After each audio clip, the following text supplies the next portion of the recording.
Grace Pullin joins me live in studio to share her journey from struggling with mental health in college to now actually helping others as a residential counselor and launching her own nonprofit focused on mental wellness for young people. Good morning to you and welcome. Thank you so much. I just love that you are sharing your journey and not just keeping it to yourself, because I feel like your story can help a whole lot of people.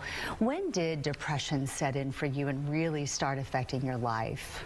I think it started some in high school, but it really started to take over my life in early college. At first, I thought I was just struggling with feeling stressed about school, but then it started really interfering with my daily life, like keeping up with classes, being authentic in relationships, basic self-care things. I just couldn't keep functioning, and so that's when we started realizing that I needed a little bit more help. Was early, like freshman, sophomore year of college. Did you reach out for help, or did someone in your family see you struggling? How did you go about the journey of healing? It was a lot of both. It was very evident that I was struggling. I wasn't able to hide it very well, but my family was very supportive, and so they helped me get connected with more resources and then to Menninger. Oh, that's huge. Thank goodness that you were able to get the help you need. That's what we need, is people in our lives to support us, right? And not just say cheer up.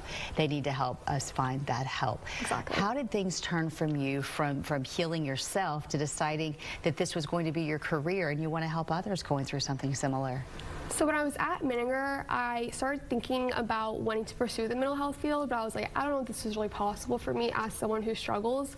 But I had a lot of therapists there who were really encouraging of it and encouraged me that I can use my lived experience in clinical work. So I'm working now at a residential center, and then I'll get my master's to be a licensed therapist, to use some more of my lived experience with my clinical knowledge that I'll get. That is huge. And I do feel like if somebody realizes that you aren't just telling them how to get better, but you can share a little bit of your journey and say that it helps you, I just feel like that puts it to an entirely different level.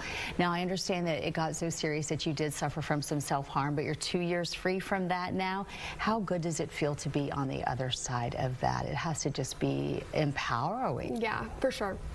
Yeah, it's been really meaningful to me, and now I do a lot of my advocacy with people who struggle with self-harm, and it's one of those things where sometimes it can get, like, your mind can get in such a dark place that you don't think it ever can get better, that you can't ever get free from it, or that you even deserve to, right? That you even deserve recovery or treatment. And so I really like to remind people that there's always a reason, there's one way that you can find hope, and just remembering that you're worthy of recovery and you're like worthy of seeking support. Have you been able to share your story with others, and if so, how have they reacted?